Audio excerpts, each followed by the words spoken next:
Доброго, бодрого утра хочется вам пожелать и отличного настроения. В студии для вас программа «Три товарища» работает уже четвертый час. Мы начинаем четвертый час и будем по этому настроению делиться с вами всем самым интересным. А мы это Галина Польских, Асель Намат и Никита Денисов работают с вами в этом часе. Мы с Асель вернулись. Привет, да, Да. вернулись наконец. Доброе утро, уже 11:00, Уже скоро 11:01, да. Что делали? Работали. Да, занимались своими делами. Другими нерабочими делами. Ну, я, во всяком случае. Какие это у нас вы, работа, а? конечно.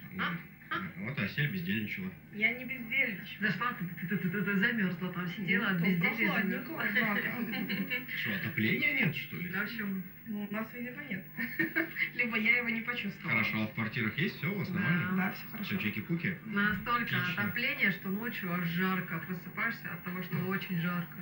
А есть такая штучка, А у нас там которая такой называется нет, регулирует. У нас там, к сожалению, нет. Что она регулирует? Тепло, ну то есть если на улице тепло, то тебе не нужно, чтобы там дома было Я знаю, есть 30 градусов. перекрывают в отдельных комнатах, но у нас такого тоже нет. Перекрыл в отдельной комнате и весь стояк перекрыл.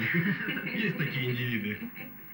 Слышал истории такие. Вот Да мне нет, есть жарко, только что перекрыл. батарею свою в квартире перекрыл и все. Ну, между Если прочим, круто, у нее термостат. благодаря холоду мы сохраняем свое лицо и тело, скажем так, в молодости, в состоянии молодости. Да. Не знаю. Меньше отеков по утрам, Ну, говорят, спишь, когда холодно. что спишь в холодильнике, то есть это обращение к человеку, который очень хорошо выглядит, несмотря на годы. Какое-то заблуждение. по-моему. Молодильный холодильник, да? Холодильник, холодильник, подарите нам. Холодильник, ой, да, ну хорошо.